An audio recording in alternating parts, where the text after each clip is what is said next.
voice of the working class, Rick Smith.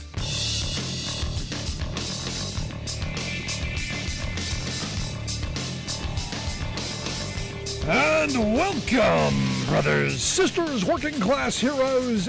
This is the Rick Smith Show. Thanks so much for being here today on the big program. Lots to get to, lots to talk about. Oh, what a fun day. What a fun day in Twitterland. What a fun day in Twitterland. In fact, Elon Musk, who you may remember when Elon took over Twitter, he declared comedy now legal on Twitter. And yeah, it's been a funny day.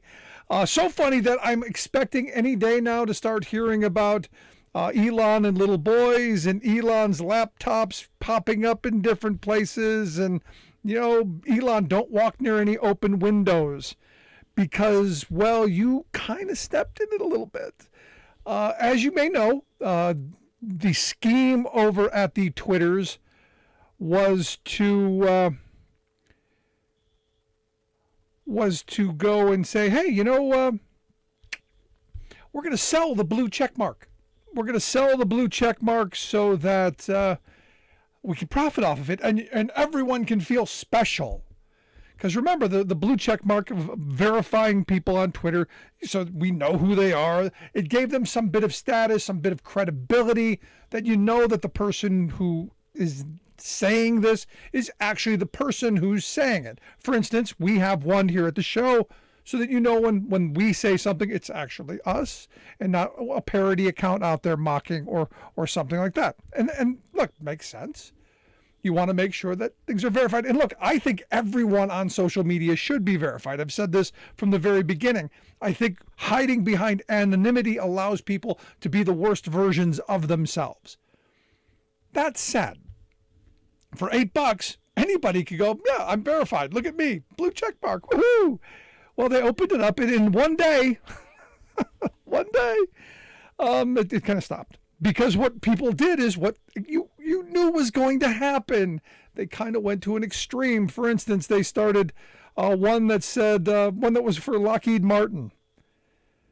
Lockheed Martini, and with a blue check mark, it said, we'll begin halting all weapon sales to Saudi Arabia, Israel, and the United States until further investigations into their record of human rights abuses. And that made people go, well, you're going to stop selling weapons? But that's your business. Why would you stop selling weapons? Chiquita Bananas, for instance, who has a kind of a history of doing things in third world countries. The Chiquita brand with a blue check mark, because it's them, right?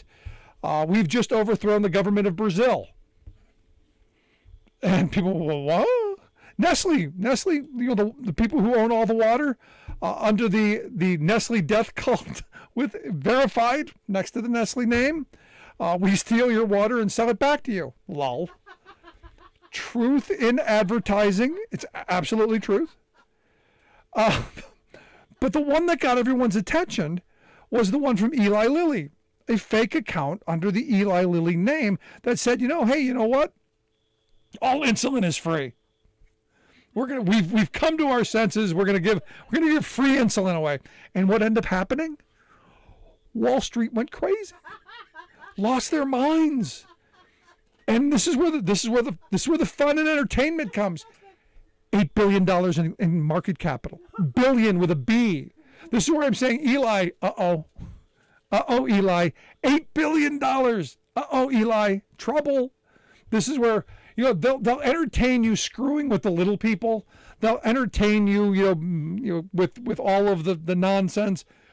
You're going after the rich people's money. The rich people don't like it.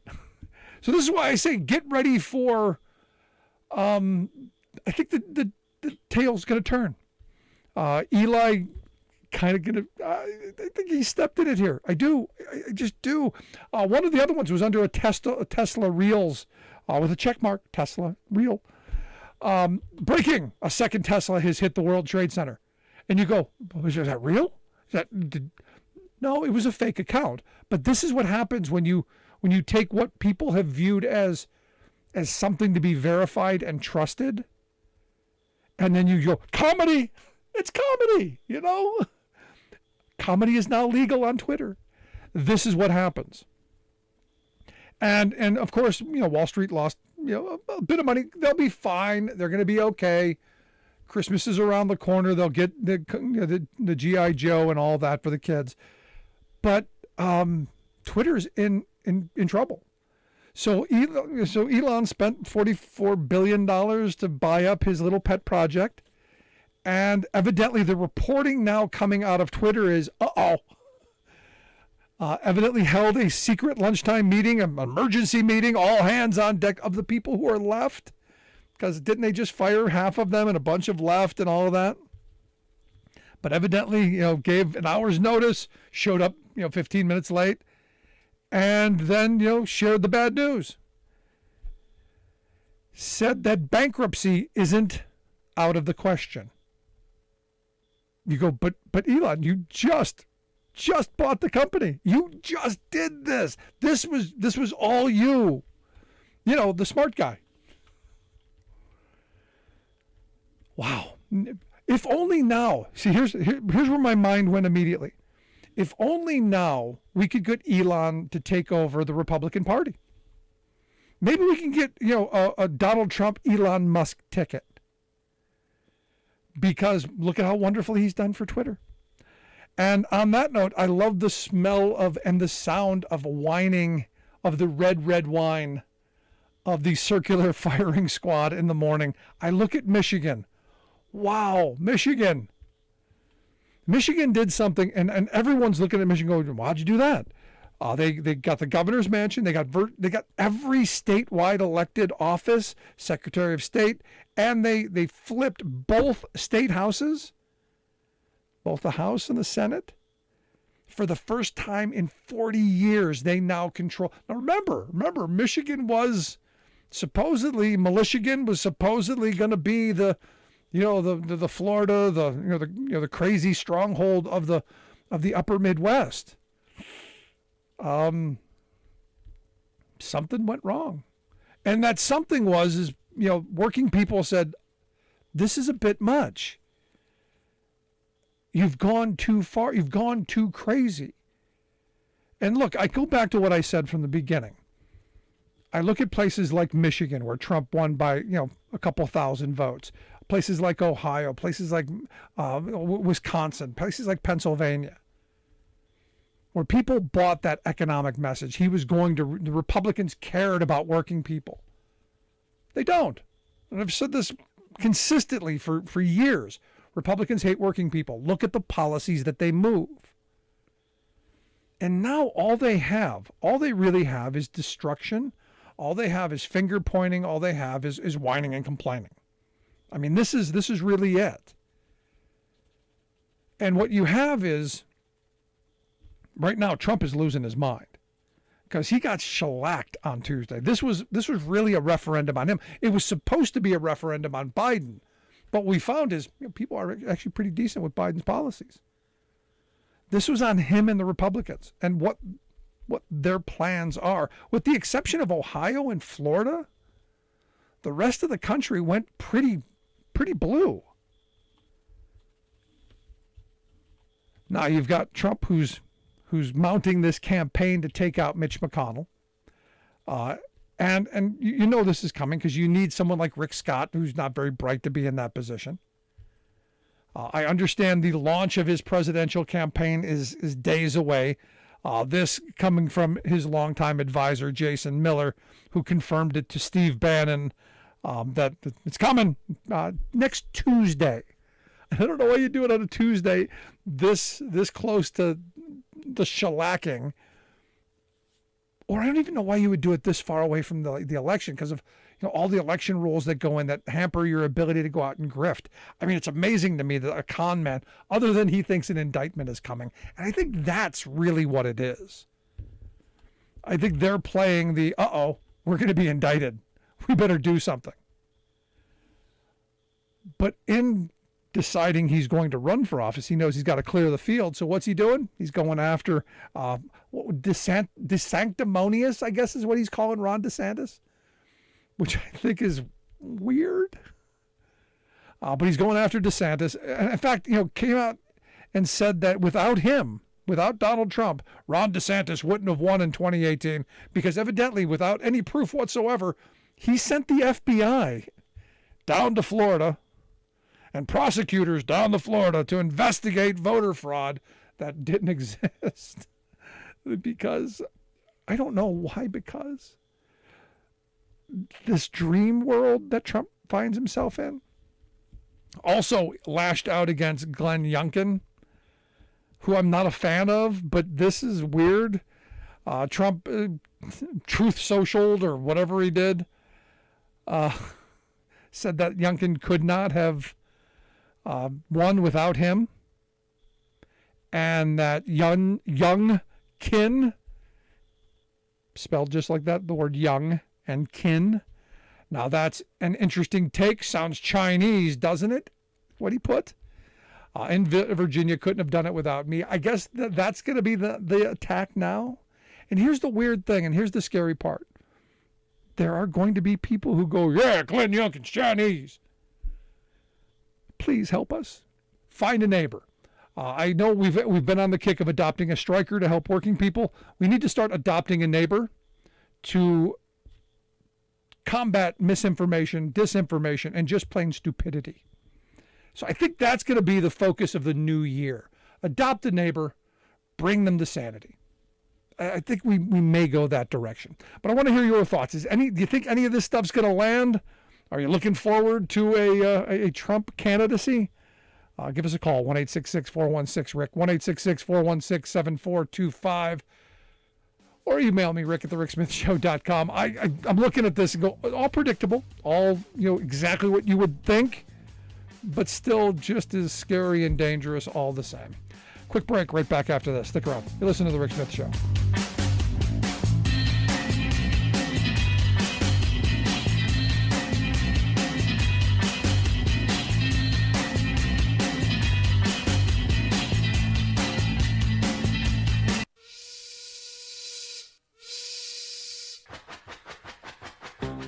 If you're a fan of the show, you've heard our Labor History in 2 segments, and you can hear them on the radio pretty much anywhere in the U.S. Labor history has never been more important than it is right now.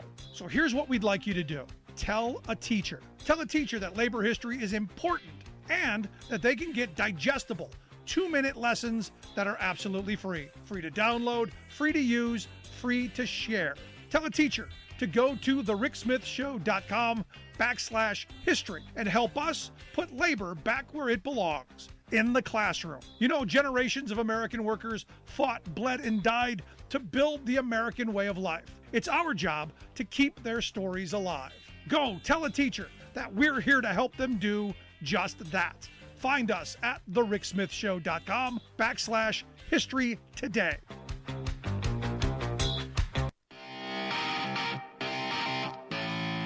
Welcome back to The Rick Smith Show. Now, here is Rick Smith.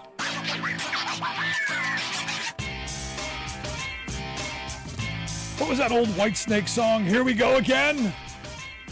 Well, here we go again. Remember 2 years ago, you had 2 Senate races in the Peach State of Georgia. Went to a runoff vote. And I always wondered why we don't do instant runoff voting, which I am a big fan of. I think we should have instant runoff voting. Every election should be 50% plus 1 vote. And we do that. Instant runoff voting would be very simple. This way you could go and you could vote your conscience. Go, yeah, this is the person I want.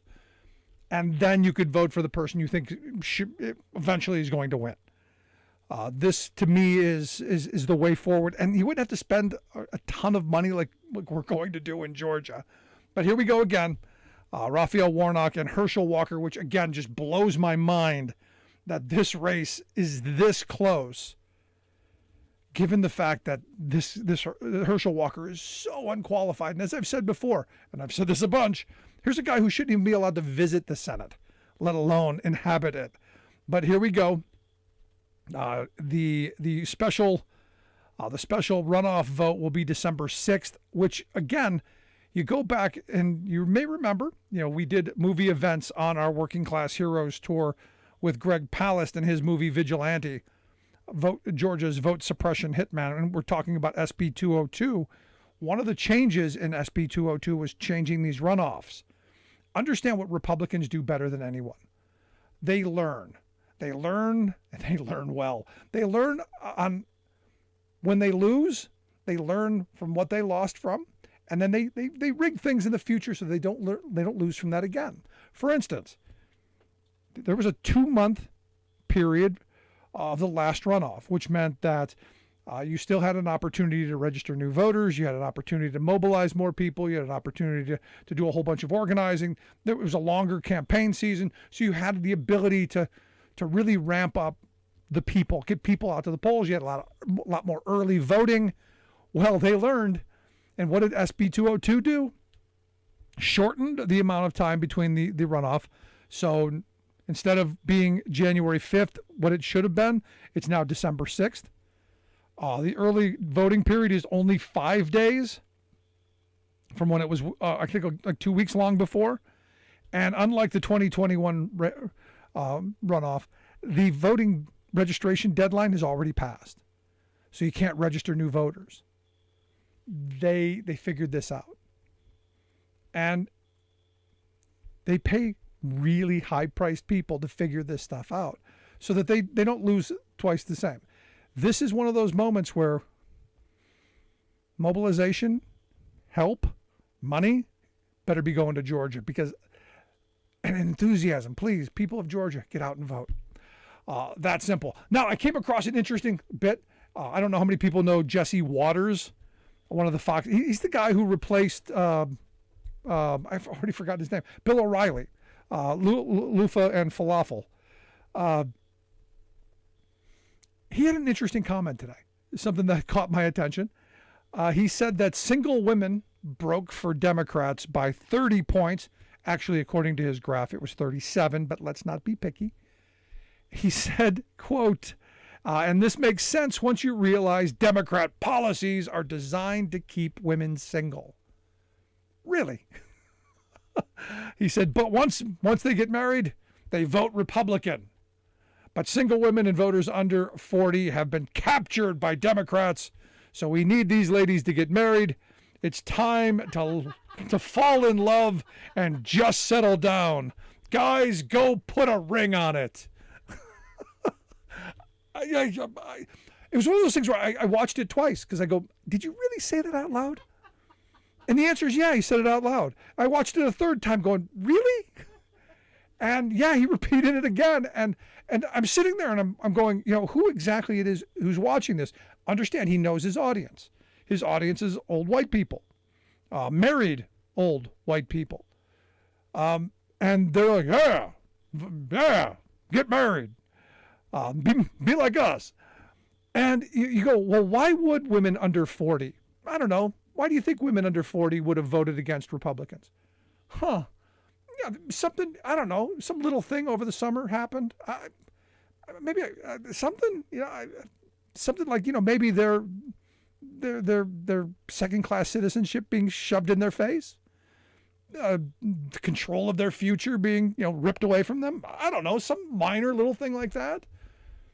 And then to have the statement of, well, just go get married, and it seems kind of tone deaf, but yeah, it's who they are. But I found it interesting that they would come out with, this is the line, that it's those unmarried women. And you know where the next line would go. These are the women, these are the ones with cats. What was that phrase that they came up with, the ones with cats that no one would marry, and all that nonsense? It's amazing to me that people consume this nonsense. But here we are. And oh, by the way, thank you, women under 40, for breaking so heavily for Democrats and saving our democracy from people like Jesse Waters and the people who watch that F channel. Thank you. Because here's the thing, and this is where you go, gee, why would women under 40, why would they vote for Democrats? Could it be that, like Joe Biden was trying to forgive some of the student loan debt that they've been saddled with? Could that have, I don't know, little something to do with it? Could it be the policy? Just a little bit? I don't know. Could be. Could it be that the Republicans have been trying to block that? Could it be the Republican judges have been blocking that. Could it be the Republican-led Supreme Court took their, I don't know. I'm trying to figure out why women under 40, I've just kind of thrown it out. Why women under 40 would be, I don't know, just not voting for Republicans. Maybe Alice has got a thought. Let's go to Alice on line 1. Alice, you got a thought on why women under 40 would vote for Democrats? Apparently they have some sense. And second of all, being a tad bit over 40, I voted Democrat. But hey, I don't know. Have you been captured? I don't know if I'm captured or not. But, yeah. Well, you think that's bad. Apparently you missed the memo that it is not the Republicans that's trying to take away the birth control. Oh, no. It's the Muslims. Of course it is. Of course. Why not? Yeah, is Islamophobia coming back? Is the radical Islamophobic terror, is all that coming back? Yes, according to my local Trumper. Yes. Oh, all right. I must have missed that memo. Well, apparently I missed it too. She had been 3 months ago, flipping out about, how they were talking about having your husband okay you to have your tubes tied and all that. And she was just infuriated. And then she calmly informed me the other day that she found out it's not the Republicans. It started in Minnesota because, they have all those Muslims there. And in politics, yes. Yeah, I've heard. Yeah, and it's the Muslims. And I said, oh, really? I said, because I kind of sort of thought, that they didn't have a problem with that kind of stuff, but I'm glad you informed me. But there you go, Rick. It's Sharia law. Never mind the Christian. Never mind the Christian Sharia law. We just that bullet we just dodged. Never mind that. Don't look behind the curtain, Alice. Yes. Yeah. So, but yeah, I think Jesse, whatever his Waters name is. Well, I knew that. I was just trying to be nice. I was going to say something else. He needs to adjust his attitude, or mayhaps some woman might adjust it for him. Now that you never know. Now that would be something worth doing. I appreciate the call, Alice. Thanks so much. Bye-bye. Good stuff. No, and this is the weird thing. I'm going. There's so much fertile ground for explain yourself, Jesse. Explain exactly what that means. Oh. But I look at this moment and you go, gee, why would women under 40 vote for Democratic policies? Policies that ensure that you can, have autonomy over your own future. I don't know, helping you get an education. I don't know, ensuring that you have equality in the workplace by having the ability to join informed unions. I don't know, some reasonable things like being able to have equal worth for doing equal work. I don't know, just little things like that. Who knows? Maybe I'm just completely off. I'd love to hear your thoughts. If you think I am, email me, rick@thericksmithshow.com. Going to take a quick break. You may remember yesterday we talked a little bit about debt forgiveness and a community out in Ohio who's done this. Well, when we come back, we're going to talk a little bit about the hows, the whats, the whys, and all of that. Back after this. Stick around.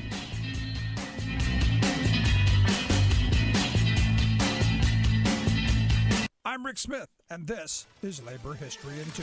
On this day in labor history, the year was 1954. That was the day Ellis Island closed its doors. More than 12 million immigrants had passed through its gates since it opened in 1892. Those steerage and third-class passengers coming to America were processed at the island between 1892 and 1924. They were routinely subject to medical inspections to determine they were free of disease. Legal inspections included questions regarding birth, occupation, destination, finances, and criminal record. The busiest year was 1907, with more than 1 million arriving to enter the United States. During World War I, the island was used as a detention center for presumed enemies and those considered foreign-born subversives. After Congress passed the Restrictive Immigration Act of 1924, arrivals entering the country slowed to a trickle. Then Ellis Island became primarily a detention and deportation center. During World War II, thousands of Germans, Italians, and Japanese made up the majority of those detained awaiting deportation. It also served as a military hospital for returning servicemen and training center for the Coast Guard. By 1950, Ellis Island served as a holding center for arriving communists and fascists who were prevented entrance under the recently passed Internal Security Act.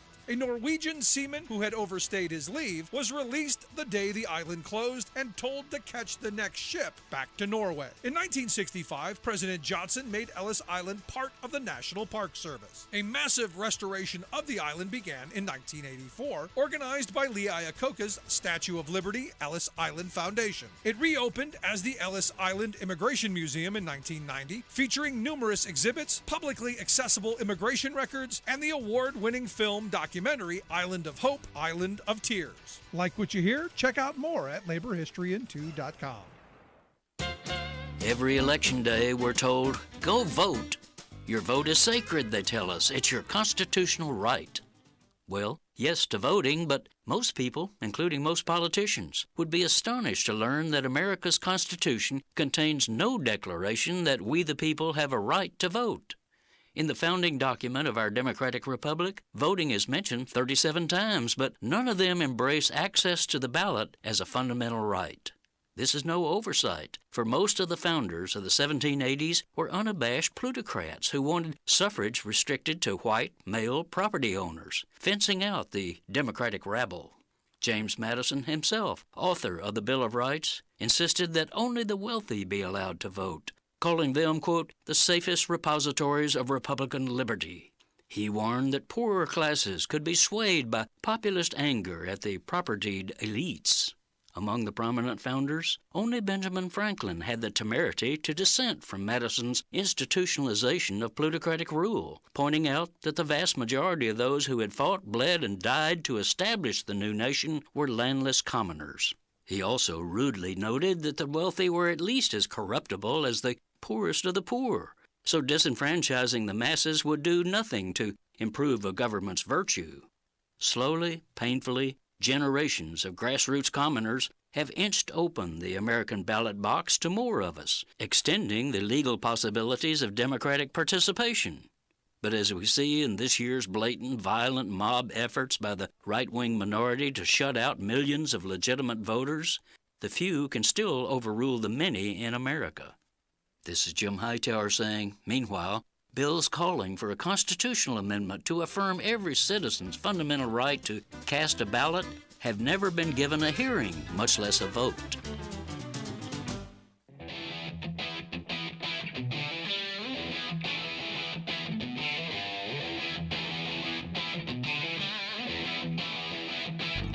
Welcome back to the Rick Smith Show. Now, here is Rick Smith.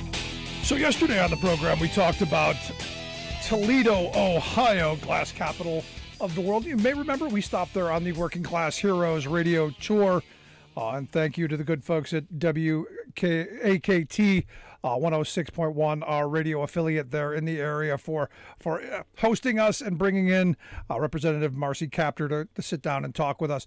But one of the things that we didn't get to talk about is, some of the activist stuff that's going on in the community. And last night we talked about the city council there approving a measure to spend $800,000 from, I think it's the rescue plan, to forgive about $240 million worth of medical debt. And I'm like, this is the kind of stuff we should be doing for ourselves.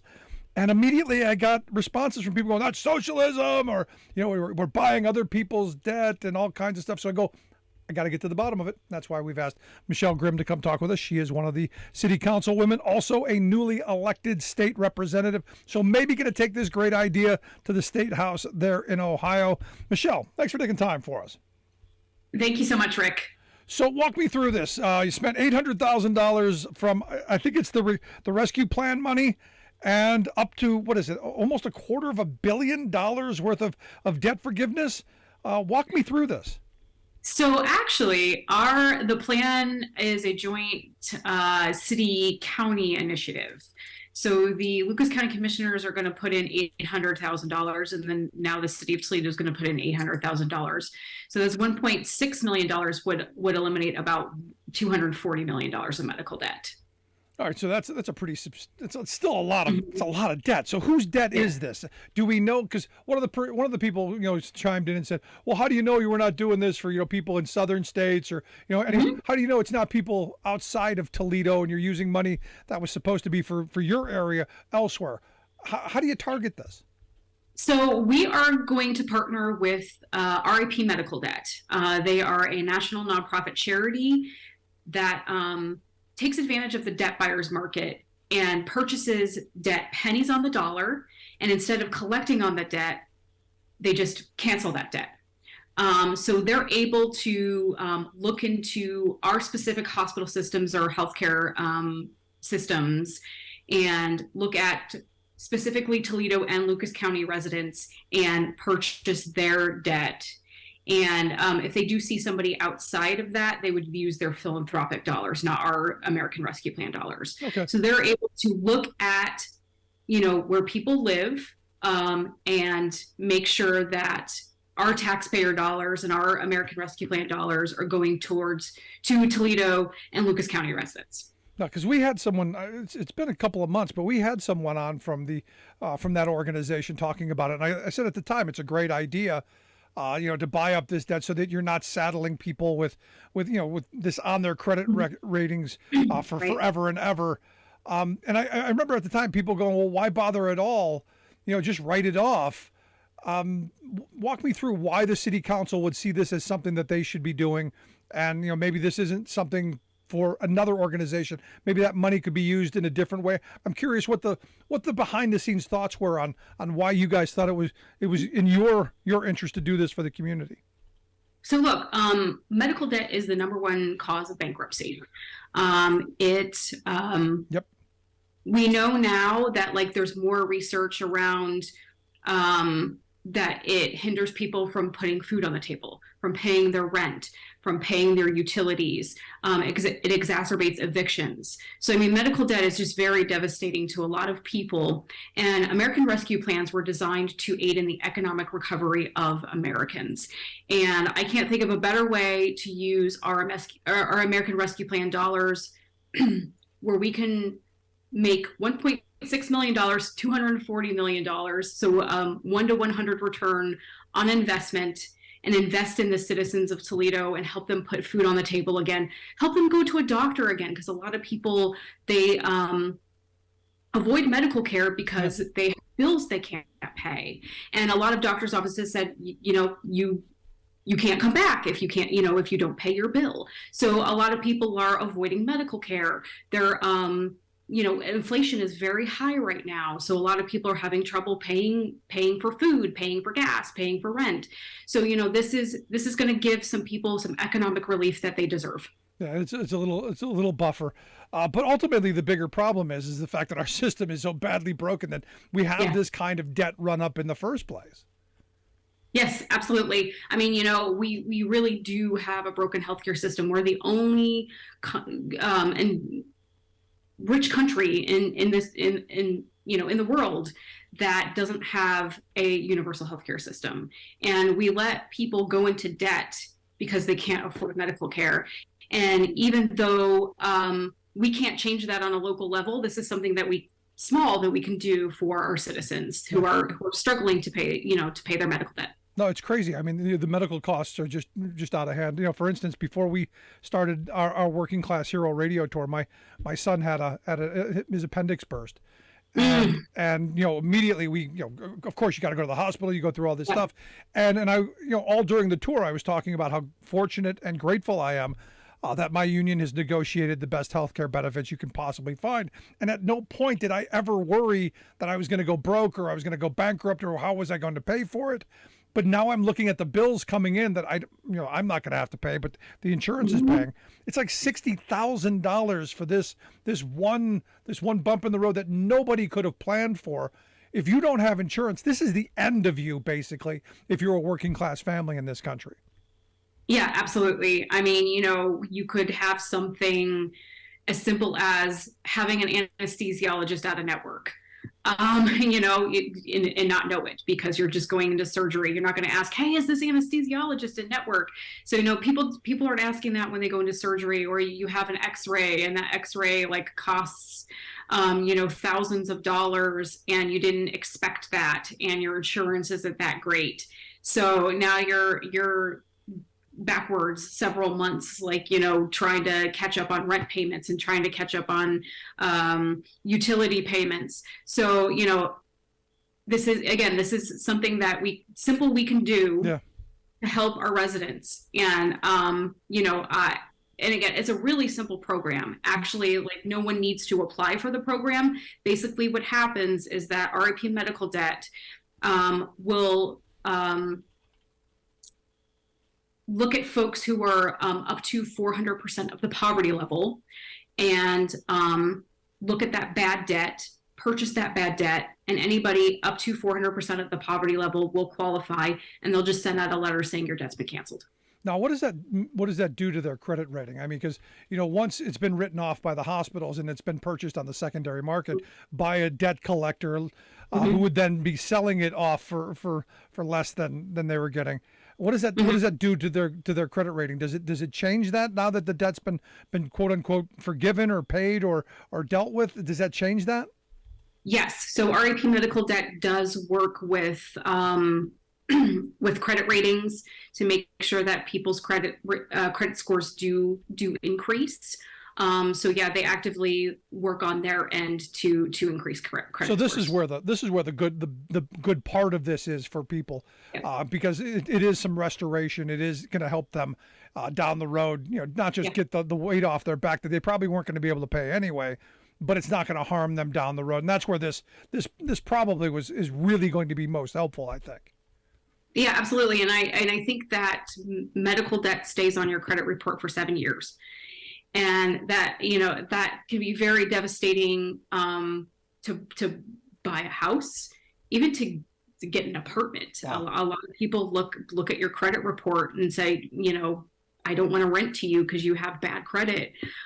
So bad credit can really destroy someone's livelihood, and to get that repaired because your medical debt is canceled, that's just, you know, the world to some people. And you know, it's really, you know, again, the reason why I wanted to do this initiative, and I think the reason why Toledo City Council passed this is just because it's going to help so many people. So it's about estimated that it's going to help 41,000 Lucas County residents.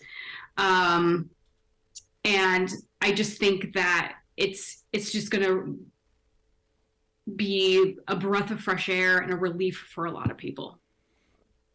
No, it's good stuff, and I think other communities should absolutely take a look at it. You're listening to the Rick Smith Show. We're with Michelle Grimm. She's a Toledo City Councilwoman, also a state representative-elect in Ohio, and in a place like Ohio that saw a really not good Tuesday. It's good to see someone who, on the right side of things, who got elected, and congratulations on the election. Good for you.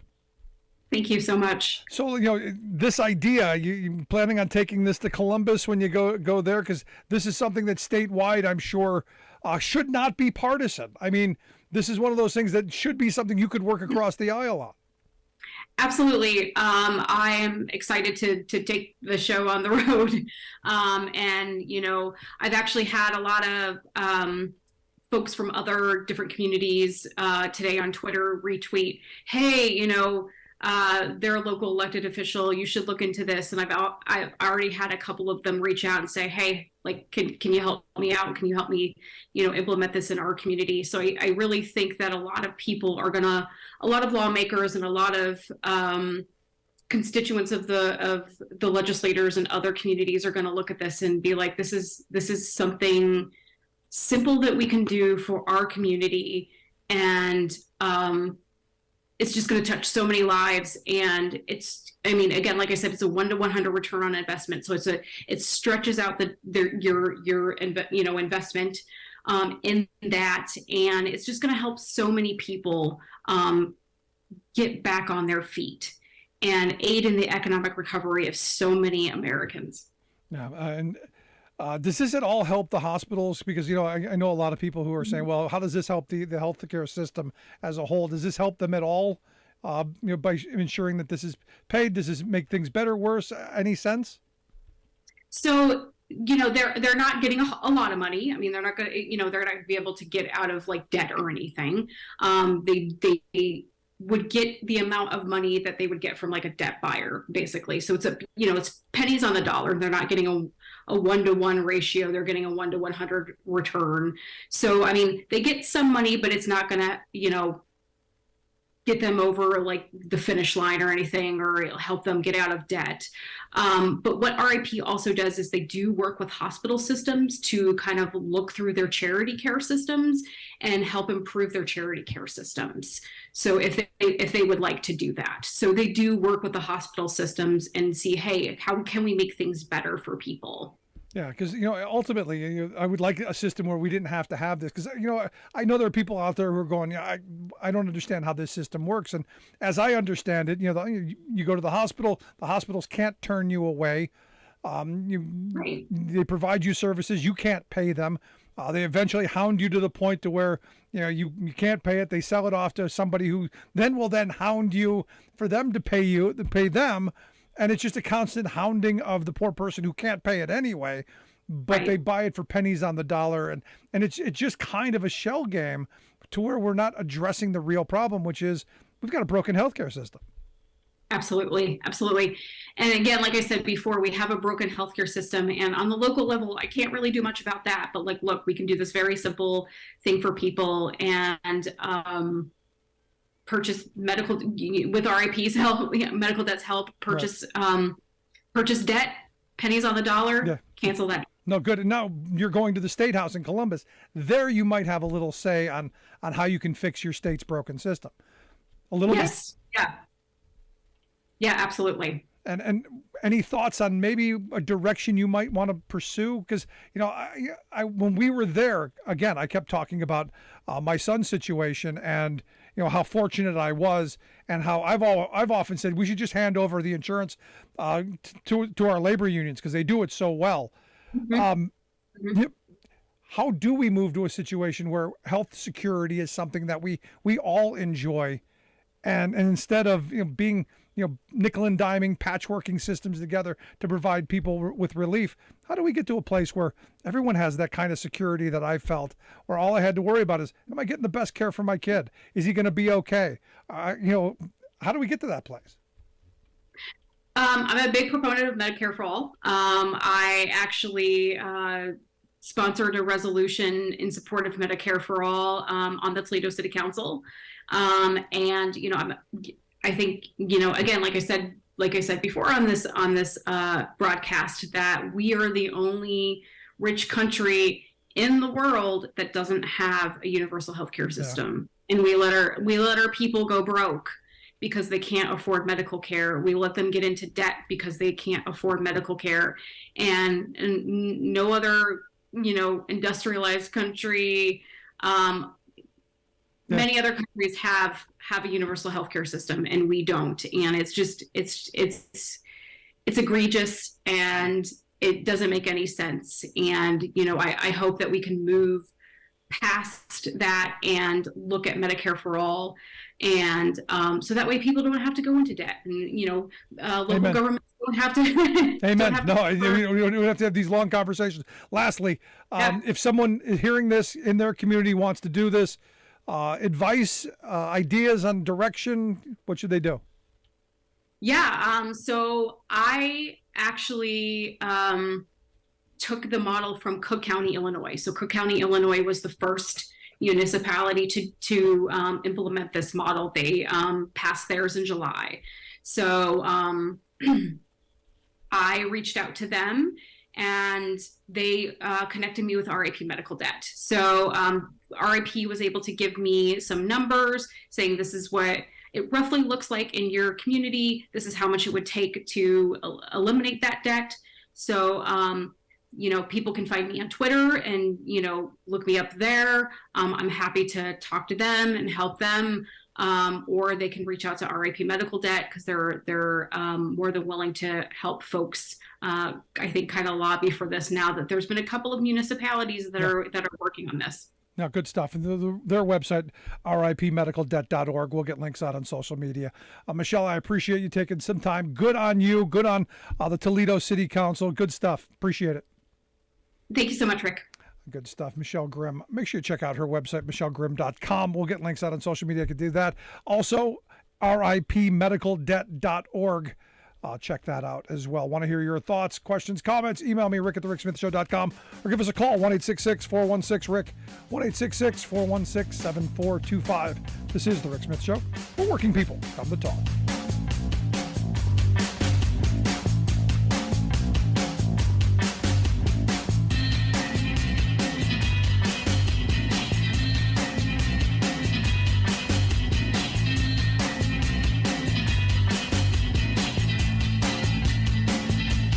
I'm Rick Smith, and this is Labor History in 2.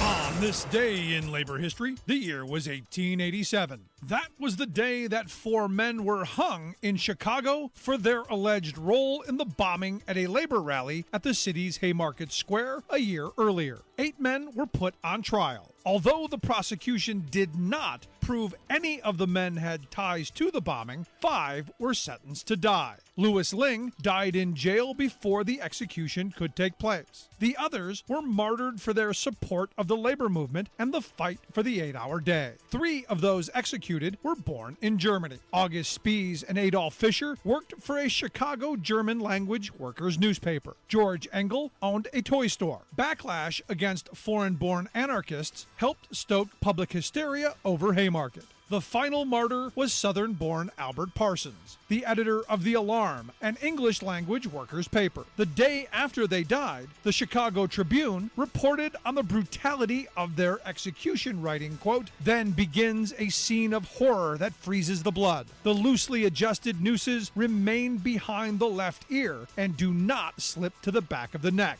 Not a single neck is broken, and the horrors of a death by strangulation begin." Thousands of mourners joined the funeral procession of the 5 slain men. In 1893, Governor John Peter Altgeld granted the 3 defendants still in jail a full pardon. The monument to the Haymarket 8 stands at Forest Home Cemetery, just west of Chicago, drawing visitors from across the world to remember these martyrs for the 8-hour movement. May Day is celebrated as the workers' holiday around the world in commemoration of the events in Chicago. Labor History in 2 brought to you by the Illinois Labor History Society and The Rick Smith Show. For more information, go to laborhistoryin2.com. You're listening to The Rick Smith Show, where working people come to talk. 1-866-416-RICK, 1-866-416-7425. Check out the website, ricksmithshow.com. So, interesting story. Just when we thought child labor was gone, we're making it great again.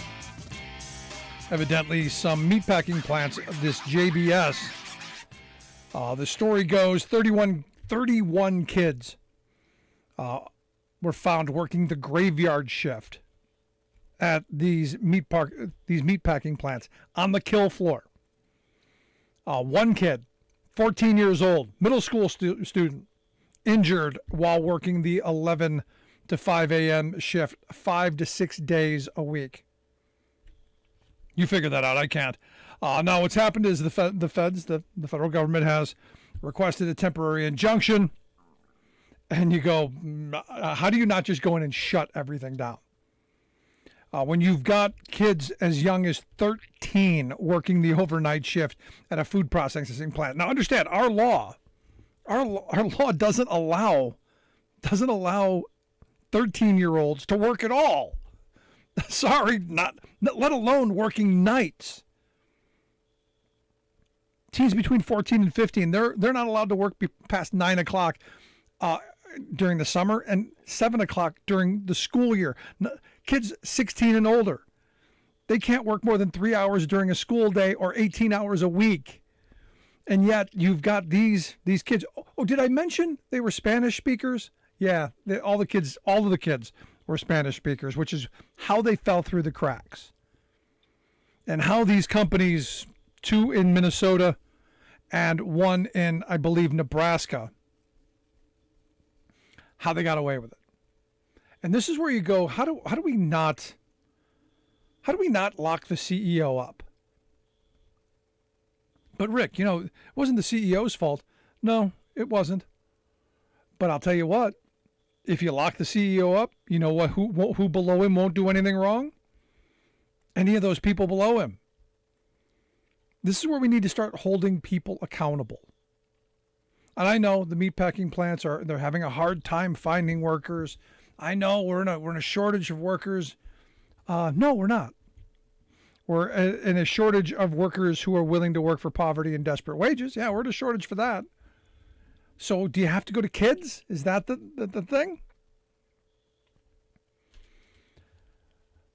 Now, I'm sure there are going to be 1,000 excuses on, how they fell through the cracks. And for me, here's the reality.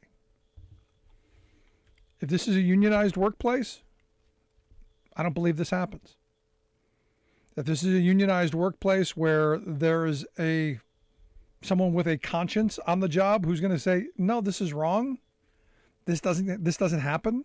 That kid should be in school. Shouldn't be here on the kill floor. Shouldn't be doing dangerous work around dangerous machinery, around dangerous chemicals.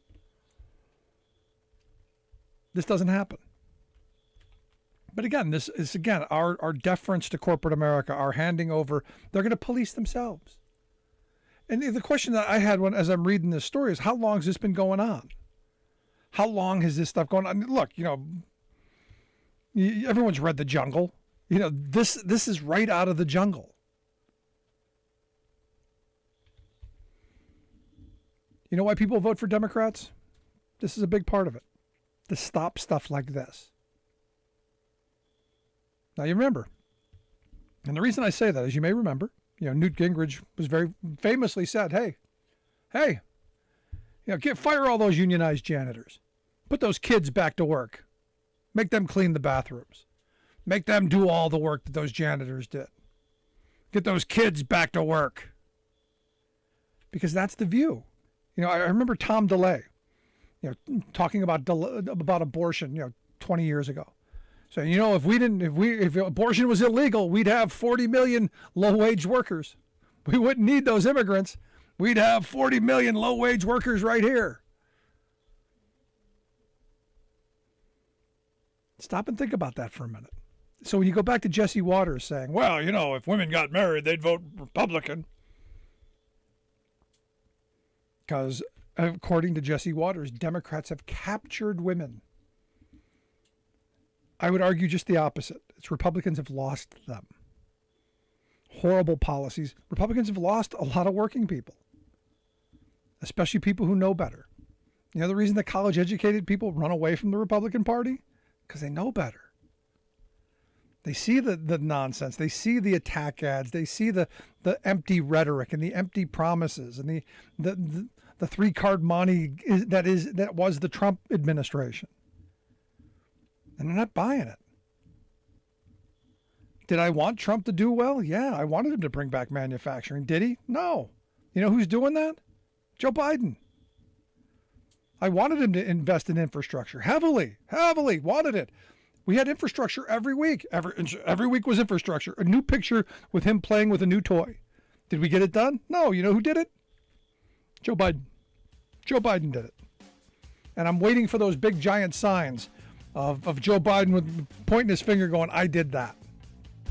I'm waiting for that. In fact, I'm thinking about buying one. We should start a fund. We should start a fund to buy a Joe Biden did that sign. Let me know if you're interested. Email me, rick@thericksmithshow.com. I'm going to take a quick break. Right back. Stick around.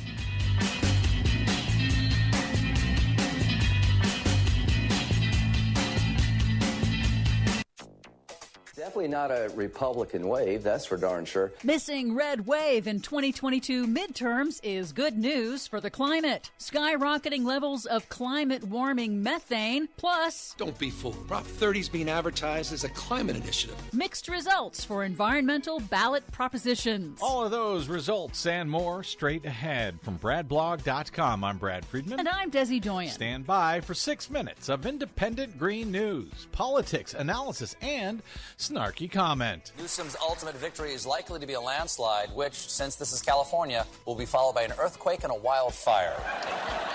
True story. This is your Green News Report. Okay, Desi Doyen, I'm happy to hear that the midterm elections were not a disaster for the climate. Mm-hmm. But speaking of disasters, Florida is once again in trouble. Yes, a rare November hurricane, Hurricane Nicole, made landfall on Florida's east coast overnight Wednesday as a Category 1. Fueled by record warm ocean waters, the sprawling, slow-moving storm has brought significant rain and flooding to storm-weary parts of Florida, still damaged by deadly Hurricane Ian a month ago. President Biden has approved emergency disaster relief for the state. The National Oceanic and Atmospheric Administration warns in a new report this week that levels of powerful climate-warming methane continue to rocket up at record rates, with concentrations now more than 160% of pre-industrial levels. A new report by the International Energy Agency reveals that globally, methane pollution from the fossil fuel industry is 70% higher than countries are officially reporting. The Global Methane Tracker also found that the U.S. Environmental Protection Agency is seriously underestimating the oil and gas industry's methane pollution by as much as 70%. What's worse, carbon or methane? They're both really bad, but methane is a more powerful climate-warming pollutant than carbon dioxide over a shorter time period, like 20 years. Whereas carbon stays in the atmosphere for like hundreds of years. Got it. Now on to the critical 2022 midterm elections. As we go to air, we still don't know who will control the U.S. House or Senate next year, with several close races not yet decided. But the corporate media's conventional wisdom of a Republican red wave did not materialize. Shocking. Some notable climate-related results. Republican climate science denier Senator Ron Johnson won re-election in Wisconsin. Boo. Pennsylvania's Democratic Lieutenant Governor and climate hawk John Fetterman soundly defeated Trump-endorsed TV doctor Mehmet Oz. Yay. In the U.S. House, despite heavy gerrymandering in Republican-controlled states, voters in Ohio flipped a seat held by longtime Republican climate science denier Representative Steve Chabot,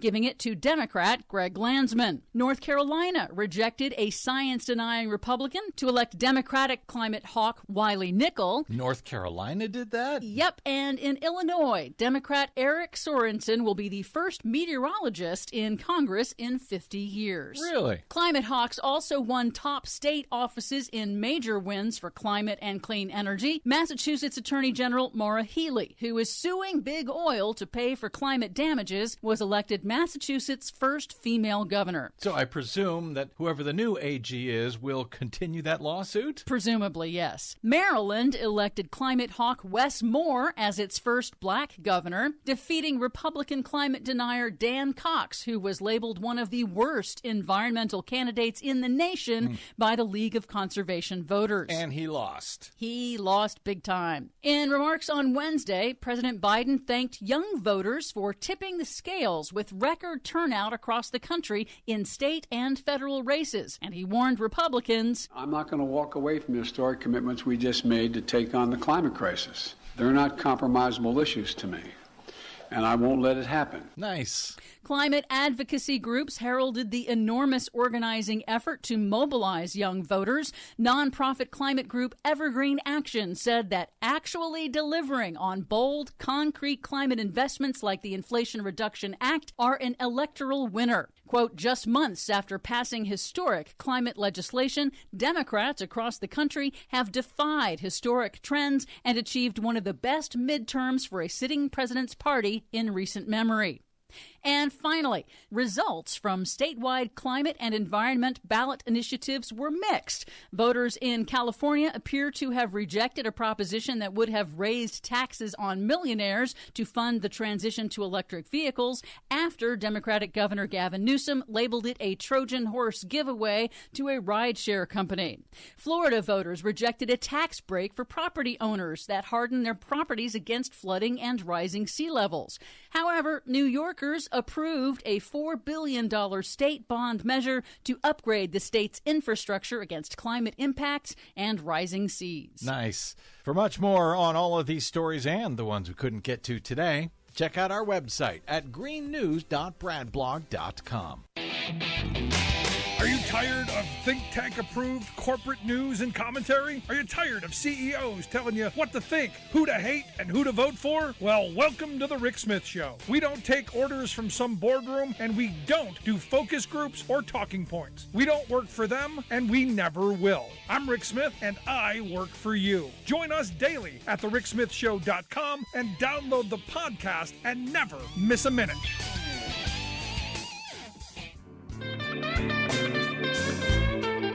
Welcome back to the Rick Smith Show. Now, here is Rick Smith.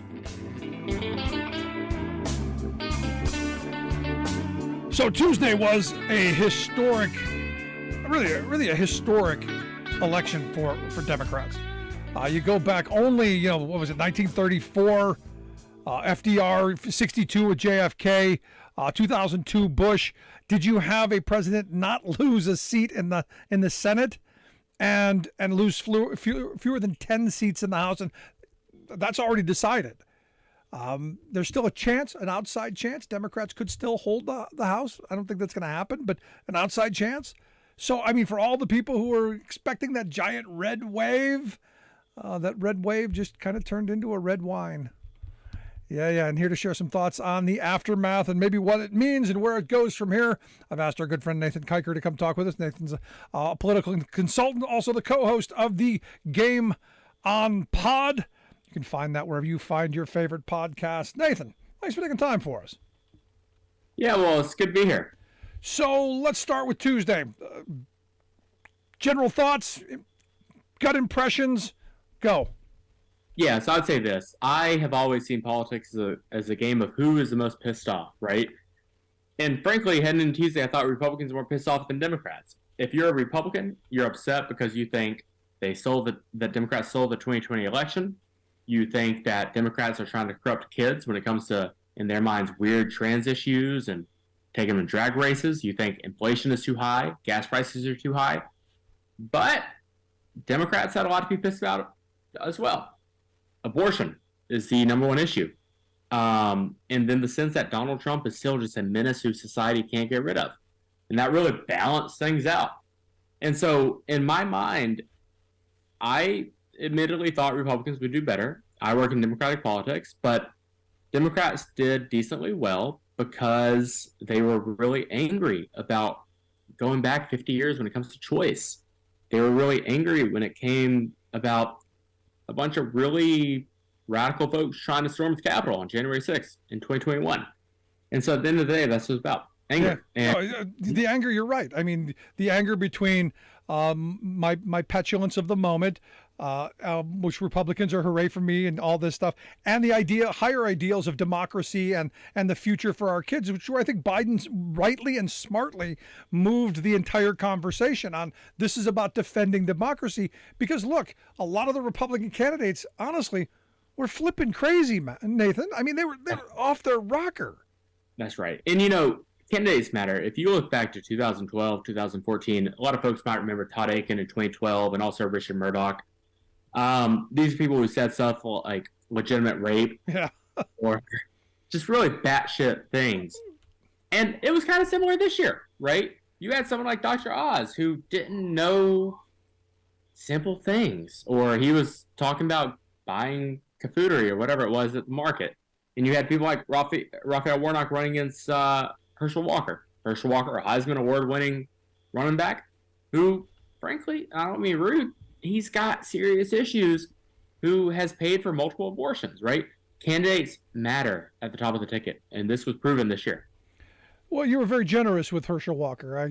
I just think he's. Well, Rick, I say this as an Alabama football fan. I want to point out. So look, if we're being real here, this is a man, and I'm not making light of dark things, right? I played high school football, and I think a lot of people did. And I don't want you to think, or your listeners think I'm joking, but he truly was hit in the head too many times. This is someone who has talked openly about his struggles with mental health, which is an incredibly important thing, especially in the post-COVID world. Everyone has struggled with their own mental health. But should he be in the United States Senate? No. And I think that was very transparent. He couldn't put together a sentence that was coherent and decent, and he seemed like someone who was in above what he could handle. And that was very clear. Yeah, so, and I don't think not only did he not know what the truth is, I don't think he would know the truth if it bit him. And that's a problem when you have someone who you want to at least trust on a certain level. Right. And I think Warnock, he had that advantage too, because at the end of the day, right, Georgia, and I was born in Georgia. I was born in Columbus, Georgia, and it's a state that struggles with issues of race. It has for a long time, and it will for as long as I'm alive. But at the end of the day, these aren't folks who are what you might call progressive or liberal on issues of race or anything else. But they could sense this, right? Like, they're not dumb. And this is something I have a big fault with the Democratic Party, which is they think, frankly, people who are in Georgia or Alabama or Kentucky or you name it are stupid. They're not stupid. They know if someone is ready to take the job. And he wasn't ready. And this has happened time and time again. Yeah, but why are we having a runoff then? I mean, I'm not disagreeing with what you're saying. Why are we in a runoff? Because look, if you were to put a Democratic candidate up that's as bad as he was, there's no way I could vote for him. I wouldn't vote for him. I may not vote for the other person, but I definitely wouldn't vote for him. He got a lot of votes. He got enough votes to force a runoff, Nathan. But Rick, my man, at the end of the day, right? Brian Kemp won the state against Stacey Abrams, and he's someone who I don't agree with, but he's not a incompetent man. He's a competent, smart, decent person who, if you're an average voter in Georgia, you can sense what he's about. You respect him. His coattails were long enough to make this thing closer than it should be. In a one-on-one race, I am very confident that Warnock will win. I hope you're right. I hope you're right, because I look at the shenanigans that they did with SB 202 and shortening the amount of time between the election and the runoff, no more voter registration, shortening the time for early voting. That's all aimed at lessening Democratic turnout. A little concerned. That's all I can go with there. Yeah, but I would say this: prologue is the future. He won 2 years ago. I think also at this point, if you are a Democrat in Democratic politics, there's one place to be over the next 2 months: Georgia. Yeah, they're all going there. No, you're absolutely right. You're listening to The Rick Smith Show. We're here with Nathan Kiker. He is a political consultant, also co-host of the Game On Pod. You can find that wherever you find your favorite podcast. Highly suggest. Actually, I've been a guest on it not too long ago, and you can look up that episode. I highly suggest that one in particular. Now, the question then becomes, now when this shakes out, from now till, the end of the term, what is Biden and the Democrats, what do they do? What's the agenda in this lame duck? I'm of the mindset it's time to put the pedal to the metal and actually get some stuff done before the Republicans take over the House and do a whole bunch of insanity. I'm curious your thoughts. Yeah, Rick, this is interesting. So we're talking about Georgia. My parents live in Georgia right now. So my father's a construction worker. My mother works at the gas station.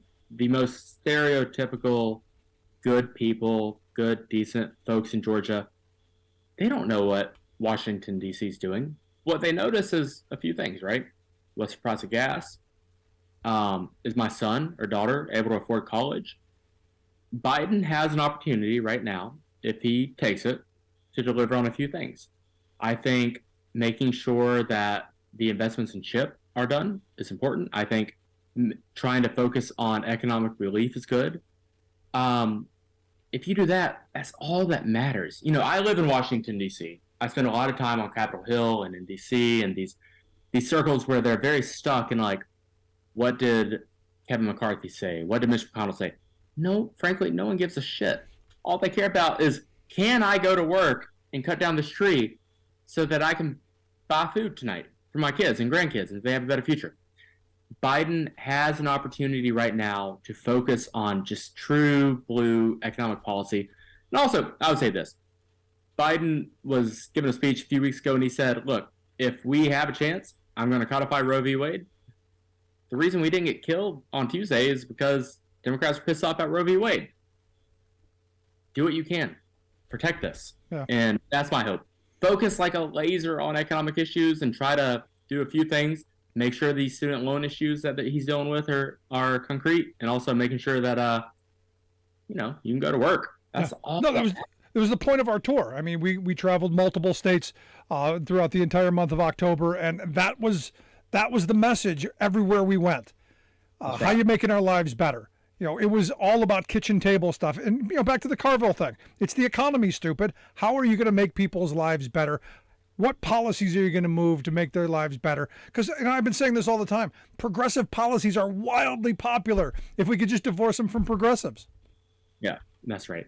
No, and I know I'm stuck on this because I'm tied to it with family. But, at the end of the day, a normal person, I worked for a woman who was running for Congress 4 years ago. She just won her third term in Congress in Michigan. She talked about the Trump voters. She said, listen, if you are a normal American, you're a 50-year-old white man who had a good job at a factory, and then Clinton came about. You didn't do anything wrong necessarily, but your life slowly went downhill, then Bush, and then Obama. She said, this is someone who is like a stage 4 cancer patient, which is they see someone like Donald Trump and they say, yeah, I know he's nuts, but he's kind of like an experimental chemo if you're sick with cancer. You got nothing to lose. Yeah. No, he played that. He actually said that. And the analogy I use is you throw an anchor to a drowning man, he's going to grab it. And it's the exact same thing. Right. And so at the end of the day, it's just, if you don't work on ladders of opportunity for normal people who are good, well-meaning folks, they're going to go to the person who promises them the world. But if you can lower gas prices a little bit, make college a little more affordable, provide these ladders of opportunity into the middle class, you're going to do okay. And Biden, I think, he gets that, right? His background, he's a Pennsylvania guy. He's not dumb. He understands normal people in a way that Trump did in a weird way, despite his background, that Obama campaigned on, but kind of, he didn't abandon them, but he didn't speak to that as much. Clinton kind of got. Biden has an opportunity because of his background to speak to this more than anyone else.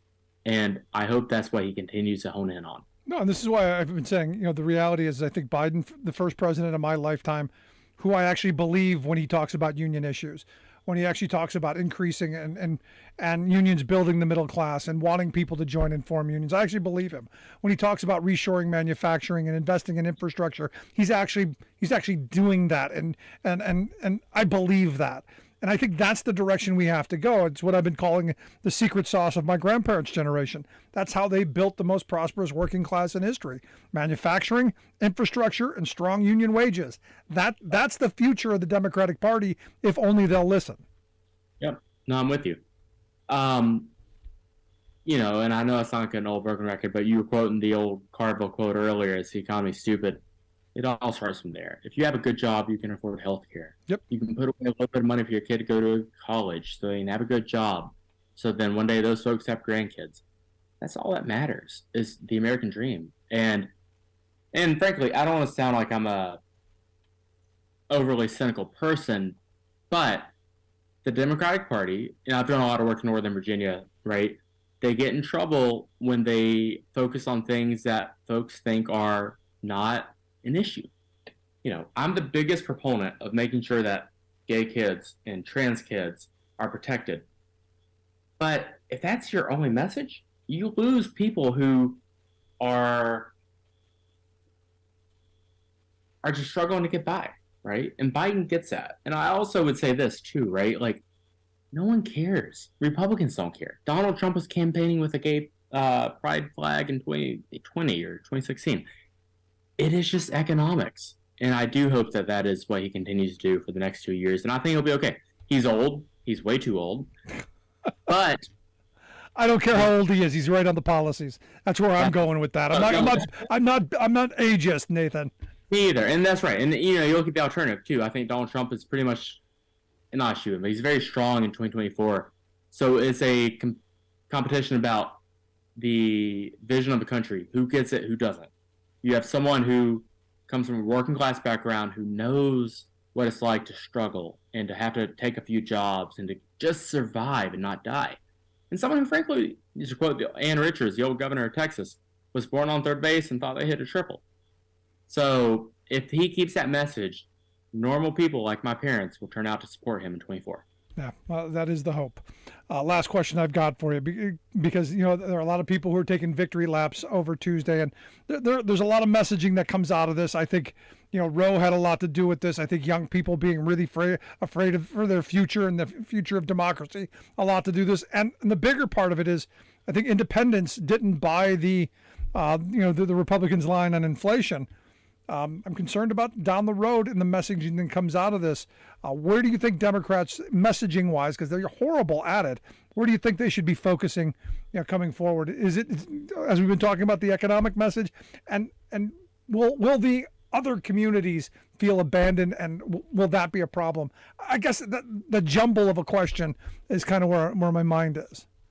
Yeah, so I would say this. I think at the end of the day, and again, I'm not taking credit for this thought, but it is every election is a contrast and a comparison. 2012 was like this. 1980 was as well, right? When Ronald Reagan was saying, "Are you better off than you were 4 years ago?" If Democrats are smart, and I think they're learning their lessons, not as quickly as I want, they will say this is an alternative. On one hand, you have democracy and freedom and decency with someone like Joe Biden. On the other hand, you have authoritarianism, fascism, and indecency. You have a woman's right to choose versus government-mandated pregnancy. You have climate chaos versus climate control. You have, it comes down to basic principles about what you want in a community. And I think Democrats can do that if they're smart. And I think if they're smart, there it is. There's the key. If they're smart. But I think they're learning, right? I do think we're getting better. John Fetterman is a good example of this too, right? Like, listen, I'll be honest. I was very skeptical about John Fetterman because of his stroke. I saw the debate a couple weeks before the election. I said, I don't know. This guy's going to get creamed. This isn't good. But he won because it was a very clear contrast. You have someone who understands what it's like to be a normal human versus someone who's in Hollywood making $30 million a year.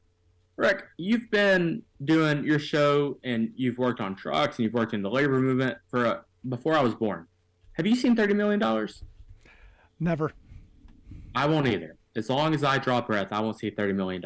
And Fetterman made it very clear, which is Washington, D.C. can be about a normal person like me or you, or it can be, do you get a tax deduction because you have a homestead or because whatever bullshit it is. That message works, and Democrats need to keep that. It's not class warfare. It's just, do you understand what people are going through? Or do you not?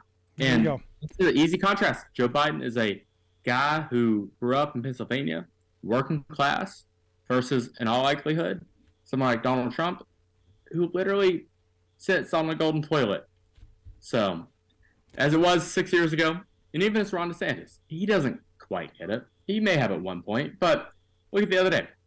Ken Griffith is the CEO of Citadel, one of the biggest investment firms in the country. He says, I'm with Ron DeSantis.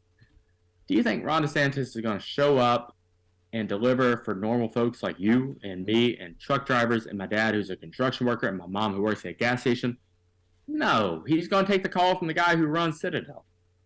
Biden, might care a little bit, but he's not someone who's beholden to that interest because he understands what it's like to be normal.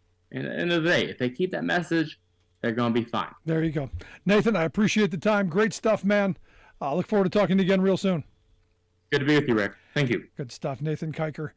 Make sure you check out his podcast, The Game On Pod. We'll get links out on social media. You can take a look at that.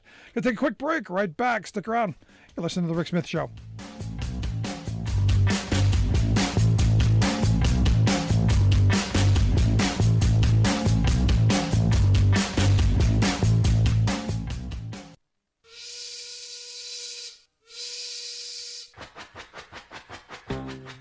a fan of the show, you've heard our labor history in 2 segments, and you can hear them on the radio pretty much anywhere in the U.S. Labor history has never been more important than it is right now.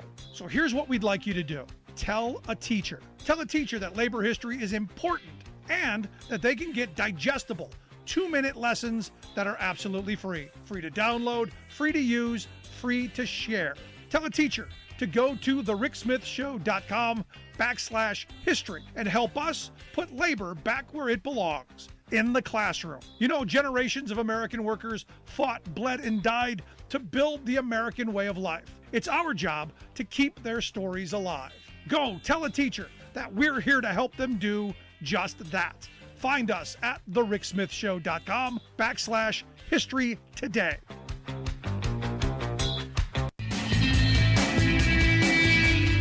Welcome back to the Rick Smith Show. Now, here is Rick Smith.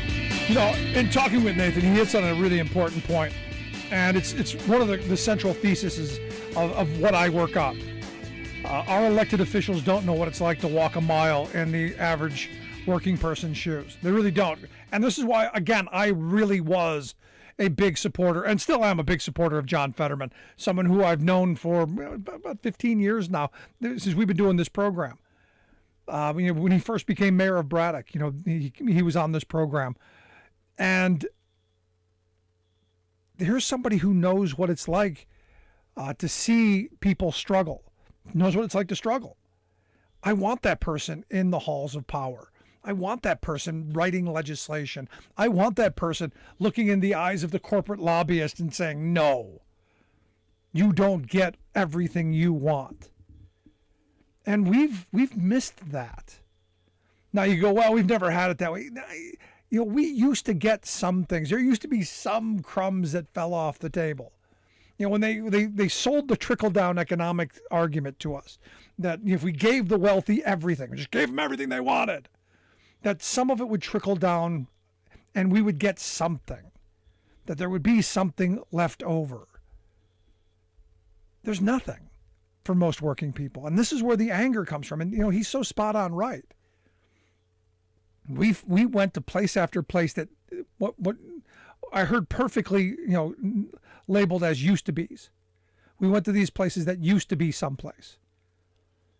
And, those people who my age and a little bit older, who used to have good union jobs, who used to have job security and healthcare benefits, who are now angry that their hope and opportunity for the future has been diminished, that they're working longer and harder for less. And yeah, life sucks because of the bad policies that were shoved down their throats by corporate America. And both parties did it. But you know what the right had, and what the right did masterfully? They created an echo chamber to keep telling them, no, it's those Democrats. It's like NAFTA, for instance. Bill Clinton gets all the credit for NAFTA. It wasn't Clinton's idea. It was birthed during the Reagan years. It was Reagan's idea. It was fully negotiated by George H.W. Bush. In fact, the first rounds were signed by H.W. Clinton came to office, and if you remember the election of 92, it was fully debated. The only person who was against it was the guy with the big ears, Mr. John Suck and Sound. We voted for Clinton knowing he was going to sign NAFTA. We walked into that. But the Republicans were smart. They built an echo chamber, and they laid it all in his lap. Now, he tried to throw in some halfway environmental regulations, some halfway labor regulations. Didn't matter, didn't help. But people were then force-fed this outrage candy. See what Bill Clinton's NAFTA did to you? And yeah, we lost lots of jobs that we shouldn't have. I was against NAFTA. I've been against all of these bad trade deals. Finally, there's a guy in the White House who's going, you know what, maybe we're going to push back against neoliberalism. Maybe we're going to push back a little bit against trickle-down economics. Maybe we're going to try and go back to some of the things the way it used to be in the old days. This is why having an old guy in the White House, probably not a bad thing.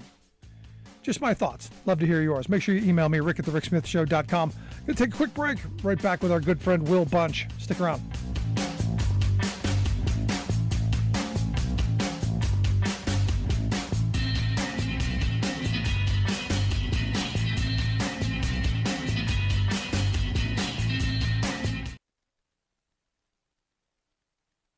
I'm Rick Smith, and this is Labor History in 2. On this day in labor history, the year was 1887. That was the day that 4 men were hung in Chicago for their alleged role in the bombing at a labor rally at the city's Haymarket Square a year earlier. 8 men were put on trial. Although the prosecution did not prove any of the men had ties to the bombing, 5 were sentenced to die. Louis Ling died in jail before the execution could take place. The others were martyred for their support of the labor movement and the fight for the 8-hour day. 3 of those executed were born in Germany. August Spies and Adolf Fischer worked for a Chicago German-language workers' newspaper. George Engel owned a toy store. Backlash against foreign-born anarchists helped stoke public hysteria over Haymarket. The final martyr was Southern-born Albert Parsons, the editor of The Alarm, an English-language workers' paper. The day after they died, the Chicago Tribune reported on the brutality of their execution, writing, quote, "Then begins a scene of horror that freezes the blood. The loosely adjusted nooses remain behind the left ear and do not slip to the back of the neck. Not a single neck is broken, and the horrors of a death by strangulation begin." Thousands of mourners joined the funeral procession of the 5 slain men. In 1893, Governor John Peter Altgeld granted the 3 defendants still in jail a full pardon. The monument to the Haymarket 8 stands at Forest Home Cemetery, just west of Chicago, drawing visitors from across the world to remember these martyrs for the 8-hour movement. May Day is celebrated as the workers' holiday around the world in commemoration of the events in Chicago. Labor History in 2 brought to you by the Illinois Labor History Society and The Rick Smith Show. For more information, go to laborhistoryin2.com. Every election day, we're told, go vote. Your vote is sacred, they tell us. It's your constitutional right. Well, yes to voting, but most people, including most politicians, would be astonished to learn that America's Constitution contains no declaration that we the people have a right to vote. In the founding document of our democratic republic, voting is mentioned 37 times, but none of them embrace access to the ballot as a fundamental right. This is no oversight, for most of the founders of the 1780s were unabashed plutocrats who wanted suffrage restricted to white male property owners, fencing out the Democratic rabble. James Madison himself, author of the Bill of Rights, insisted that only the wealthy be allowed to vote, calling them, quote, the safest repositories of Republican liberty. He warned that poorer classes could be swayed by populist anger at the propertied elites. Among the prominent founders, only Benjamin Franklin had the temerity to dissent from Madison's institutionalization of plutocratic rule, pointing out that the vast majority of those who had fought, bled, and died to establish the new nation were landless commoners. He also rudely noted that the wealthy were at least as corruptible as the poorest of the poor, so disenfranchising the masses would do nothing to improve a government's virtue. Slowly, painfully, generations of grassroots commoners have inched open the American ballot box to more of us, extending the legal possibilities of democratic participation. But as we see in this year's blatant, violent mob efforts by the right-wing minority to shut out millions of legitimate voters, the few can still overrule the many in America. This is Jim Hightower saying, meanwhile, bills calling for a constitutional amendment to affirm every citizen's fundamental right to cast a ballot have never been given a hearing, much less a vote.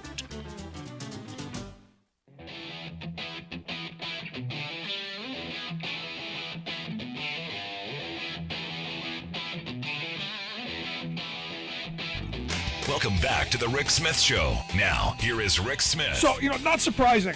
And the one thing I guess I still am a little surprised at is that Mastriano and company aren't out there trying to storm the Capitol and overturn the election, even though they did lose by 14 points and probably going to be more by the time they finish counting all of the ballots. I mean, really a historic thumping, but still hath not conceded. And this is one of those things, you know he was that kid in like second grade who after the basketball game wouldn't shake anyone's hands and was, crying and breaking things on the side. He was the poor loser even back then. And this is who the Republican Party, sadly, who some have been. I've been heartened. Some of them have conceded, said, look, lost. That's a start, maybe. Anyway, here to share some thoughts on where we are and just how bad things are. Our good friend Will Bunch is here. He's a national columnist for the Philly Inquirer. He's also the author of After the Ivory Tower Falls, How College Broke the American Dream and Blew Up Our Politics and How to Fix It. You can get that over at, I think, willbunch.com. I think we'll get links out on how you get this. Will, thanks for taking time for us. Yeah, hey, Rick, thanks for having me back. I appreciate it. So let's start with the Mastriano thing. I don't get this. Why not conceding? Look, you lost in historic fashion. I mean, this was a major thumping. This has been what we've done in this country. Why not? I think it's just his weird personality in that, I think he probably had it in his mind that if the race had been, say, less than 5 percentage points, he might be pulling a Trump. He might be contesting the results and, getting some militia 3%er types, whatever, out there on the steps in Harrisburg. Yeah. But, he got so badly shellacked that there's just no credible way to contest this. Yeah, I predicted Tuesday that it would be close. That he may Tuesday night, kind of mirroring 2020, he may actually be a vote or two ahead. That night he would declare victory. Don't count any of those ballots that were mailed in, and he would grab the mantle. But he got thumped on election night. There's no path to even consider he was anywhere close to winning. They're out there. They're out there in Camp Hill with the disco ball spinning around and the. Rick Astley blasting on the loudspeaker, and then they lost, and it was just over. It was over so fast. I don't think they had a plan to, you're right. They probably wanted to declare victory, but there was just no way. And so, what you're seeing these last 2 days is, he's just sulking. It's not, there's no strategy. This isn't an insurrection. It's just a grown man sulking and not being able to deal with reality. This guy who puts himself out there as this tough guy, and it turns out he's a bigger lost cause than the Confederacy that he likes to dress up in. Ooh. So, of course, unfortunately, he's going to sulk back to Harrisburg, where he's going to be a state senator still, and we're going to have to hear his bizarre tirades about various issues on the floor of the state Senate, unfortunately. But so we can't say that he's totally disappeared from public life, but I think that the idea that he proved that you can get the Republican nomination in this day and age by running this extreme right militia Christian nationalist type campaign, but you just can't. There's just no way you can win a statewide election doing that. Yeah, there is one guy who's probably happy about the results. Probably on the Republican side, there's at least one guy, and that's Scott Wagner. Right. Because as bad as he got thumped, it's nowhere near what Mastriano got. Yeah, his defeat will be forgotten. So he can go back to his billboards, I guess, and be happy. But, and the golf spikes. Don't forget the golf spikes. Gotta play the clip. There it is. Well, Governor Wolf, let me tell you, between now and November 6th, you better put a catcher's mask on your face, because I'm going to stomp all over your face with golf spikes, because I'm going to win this for the state of Pennsylvania, and we're throwing you out of office, because you know what? I'm sick and tired of your negative ads. Sick and tired of your negative ads, Will. Golf spikes. You cannot make this stuff up. But I do want to move to something even more positive. Look, I've been saying, such relief knowing that Mastriano is not going to be the governor of this state and doing all the horrible things that they want to do. But the good stuff is, the reality is, Democrats for the first time in decades took the state house here, and I would argue this is what having not rigged maps will do. Yeah, it took a perfect storm, right, to make this happen, and having the new maps turned out to be a huge help, and that was really one of the themes, I think, of Election Day, not just in Pennsylvania but nationwide, right? Is that gerrymandering just matters, and the difference between the places that the states that were gerrymandered and the states like Pennsylvania that were, I'd say, less gerrymandered than some of the other ones. I mean, the Republican showing nationwide was so bad that they would have clearly lost the House if it wasn't places like Florida, where the districts had been so gerrymandered. But and Ohio, let's not forget Ohio, and also Wisconsin, right? So, we dodged that bullet here in Pennsylvania. I mean, first we had the state Supreme Court stepping in and liberating our congressional districts, and that immediately made a difference of 3 or 4 seats in our state congressional delegation. And then this year we got a good map, for Democrats. But even with the good map, I mean, that wasn't the only reason, though. I mean, to me, the other thing was getting back to that Mastriano race. I mean, I think the Josh Shapiro coattails, because particularly, the big story in Pennsylvania was really how the abortion issue energized people. And I think it did so here for a lot of reasons. And one, I guess, is maybe we had the right demographics to some degree, but also just the fact that it was clear to voters that, voting Mastriano in or out was the difference between having abortion rights or not having abortion rights. So you had a real clear-cut choice on the ballot. And you saw over the summer, after June 25th, I think it was, the date of that Dobbs decision by the Supreme Court, you saw this surge in voter registration. It was led by women, and the new people registering were 4-1 Democrat, which flipped. I mean, there'd been a lot of Republican, I guess, people who just love Donald Trump. There's been a lot of Republican registration in Pennsylvania these last few years, and that just totally got flipped the day after the Supreme Court overturned Roe versus Wade. Right. And so is it your view that this was Rovember, as some of my female friends have been saying? It's Rovember, because I've got a couple of different camps. There are women who are saying it's Rovember, and women did this, and they got the young people saying no, Gen Z came out in huge numbers, and I'm going, well, there's some question about that. Where do you put it, or was it all of it? It was all of it. It was like an overlap, because it really came together with Gen Z women in particular, right? And Gen Z general, but also I think women under age 45 or under age 50 generally. I think those two groups. I think women, particularly the younger half of the female electorate, and Gen Z and millennials. To be fair, Gen Z and millennials, I think we're driving this. The CBS News exit poll of Pennsylvania showed 36% of Pennsylvania voters listed abortion as their number one issue, which was higher. I mean, the national average surprised a lot of experts with how high it was, but Pennsylvania was actually much higher even than the national average.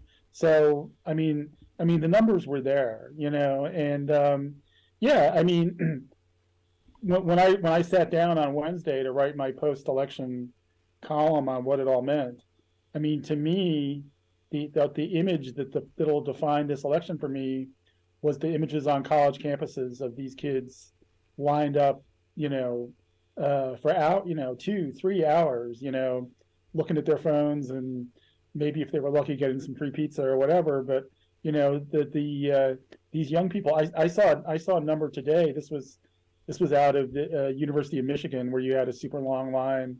That polling place on the Michigan campus netted 8,000 votes for Gretchen Whitmer to 400 votes for Tudor, whatever her name was, the woman who was running Dixon. against her. Tudor Dixon. Thank you. The same dynamic at Arizona State University as well. I saw one as well, just like that, where it was like 6,000 to 6, where it was just something really completely outrageous, and it comes down to that issue. Yeah, and when you think about all the 18 to 29-year-olds, including those who don't live on college campuses but live in cities or suburbs or whatever, those are the voters who provided the margins for the Democrats. Those are the voters, I think, who showed up in these suburban districts outside of Philadelphia or outside of Pittsburgh, that flipped all those state legislative districts from R to D in Pennsylvania. Yeah.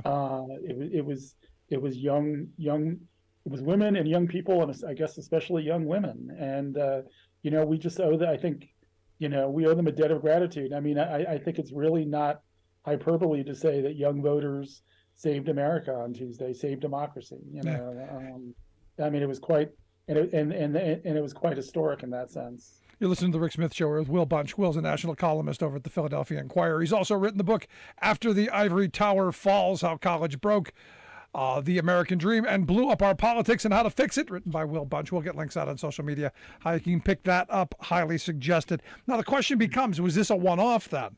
Because this was clearly a reaction to Roe. Will Democrats be able to hold on to this in 2024? You're going to be able to hold these young people and these women with policy. How do you see this playing out going forward? And can the Republicans recover from it? I think the last three election cycles, right? So we're talking about 2018, 2020, and now 2022.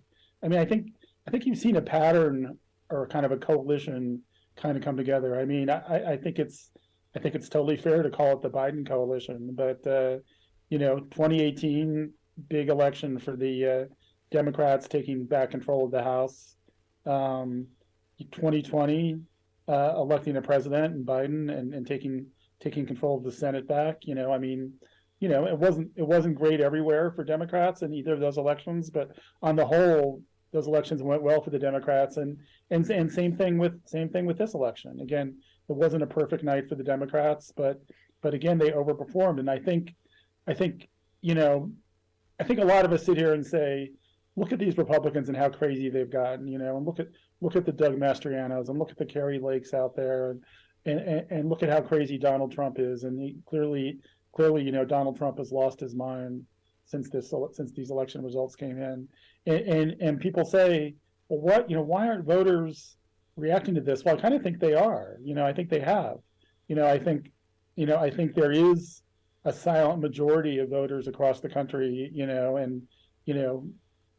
It's stronger in certain areas. It's stronger in suburbs. It's certainly stronger among college-educated voters versus non-college. To get to the theme of my book, but I think there is a coalition. I think I'm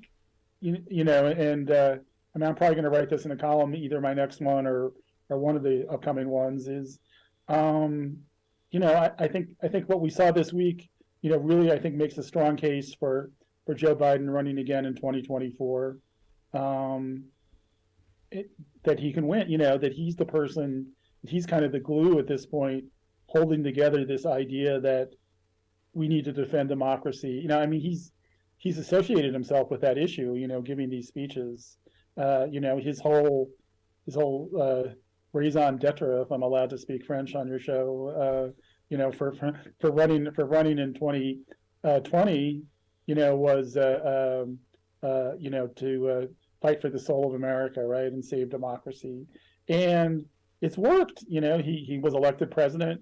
Getting elected president is just about the hardest thing to do. Ask the 30 or so people who didn't make the cut in 2020, how hard it is to get elected president. And, so he's kind of become at this point, I think, the glue holding things together. And, this notion that because of his age, he needs to step aside and let somebody else step in. Well, who is that person, at this point?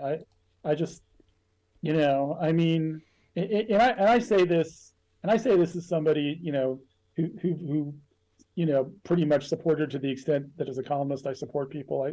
I pretty much supported Bernie Sanders and then Elizabeth Warren in the last couple cycles, and early in the process in 2020, Biden was at the bottom of my list. I do think, he's been a better president than I hoped for, than I expected, that I thought he would be. We're in the same camp. In 2019, student loans, climate change, the lowering prescription drug prices, all these things that he's already gotten done. And I don't know what's going to happen with the House. It's impossible to predict, but if he has like 51 votes in the Senate, I'll have one more Senate vote than he had in the last 2 years. He can get some more things done, and the thing is, I think we're going into uncharted waters. I mean, I could certainly see a cycle. I mean, it's true. Biden's going to be 81 in 2024. And I could see a scenario where, he runs because, he needs to save America from Trump 2 or DeSantis or whatever's lurking on the horizon. And maybe he doesn't finish the second term, and I'm not saying that to be morbid. I mean, maybe he could, other politicians have resigned and let their number 2 ease into the job, and it's not an unprecedented thing. It's never happened in the presidency before, but it's certainly happened in other jobs where people have stepped aside, for the next mayor or whatever. Yeah. Why not get elected to make sure that we're saving democracy for 4 more years? And, maybe in 2026, you're 83 years old, you retire and take a vacation. Right. No, I can see that. If he chooses not to run again in 24, the ticket that I would like to see is Sherrod Brown and either Doug Jones or Bob Casey. For me, I think that's a winnable ticket. Yeah, I think so. I think Sherrod Brown. I mean, I've been thinking about him too, because I do think, it's so important to have somebody who's shown he can get some of the working class, blue collar votes where somebody like I don't know, some of these other folks out there, I just don't think they have the same kind of blue collar appeal. No, I'm with you. Last question I've got for you. Yeah. Since you wrote the book after the ivory tower falls, how college broke the American dream and blew up our politics and how to fix it. Hope folks will be able to pick that up. We'll get links out on social media. Thoughts on the court deciding that Biden can't do anything on student debt? Where does this go? You have a lot of thoughts on this. I mean, it's kind of scary. I mean, I think as I understand it, it's going. This is a Trump judge, issuing a very Trumpy ruling. Now it's going to the Fifth Circuit, which is a very Trumpy conservative circuit, and then after that, it goes to the Trump court, right? The 6-3 conservative court, in which 3 of the justices are appointed by Trump. And I think, I'm not a legal expert, but everything I've read tells me that Biden should legally have the authority to do this, and yet we have a legal system that could toss this out. And I've been thinking about this a lot. I think that if you look at Tuesday's election and look at who voted and why. The fact that these young voters from Gen Z, millennials, they turned out to vote, and they voted because they were mad that the Supreme Court defied the popular will of the people in this Dobbs, overturning Roe versus Wade decision, and they're going to be equally furious, if not more furious, if the Supreme Court kills student debt cancellation. No. And so to me, just real quickly, I mean, this screams out for judicial reform. I mean, first of all, Biden's got to use his majority in the Senate to appoint as many judges as he can the next 2 years to every level of the judiciary. And I know Biden has shown no inclination so far to do adding justices or term limits or the other major Supreme Court reforms. But I think the public is saying they want this. The public wants this, and I think it's time for a serious conversation about rethinking that. There you go. Well, I appreciate the time and the thoughts. As always, great stuff, my friend. Thanks, Rick. Thanks for having me. I appreciate it. Have a great weekend. Appreciate the work. Again, our good friend Will Bunch. I want to hear your thoughts. Email me, rick@thericksmithshow.com. Make sure you check out the podcast if you miss any portion of the program. Also, share with your friends. Something you can give for free. Let's take a quick break. Back after this. Stick around.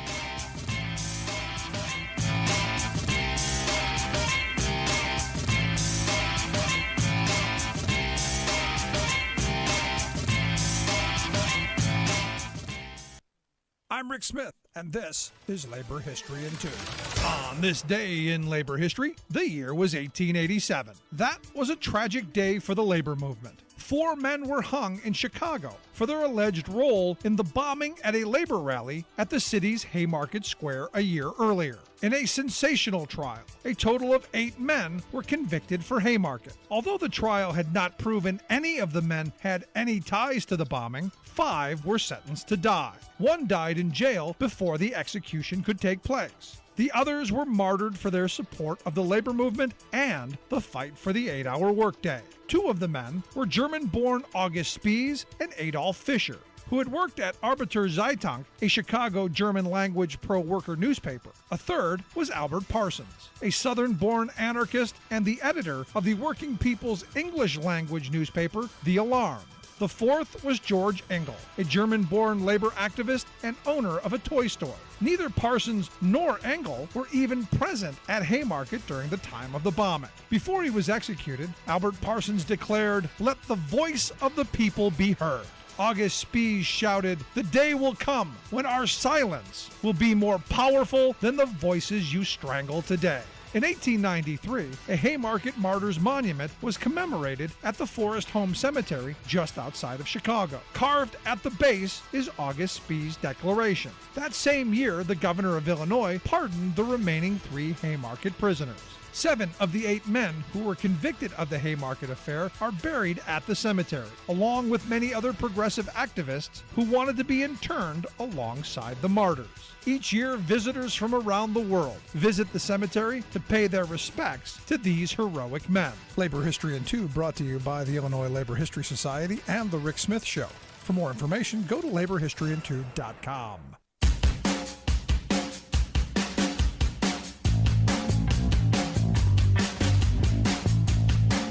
I'm going to start where I finished. I'm going to finish where I started there with Will. It's amazing to me that you've got a guy who ran for governor, raised millions of dollars, brought a bunch of people in, and and got lots of votes, did, and then had a really just a public. This is kind of a public temper tantrum.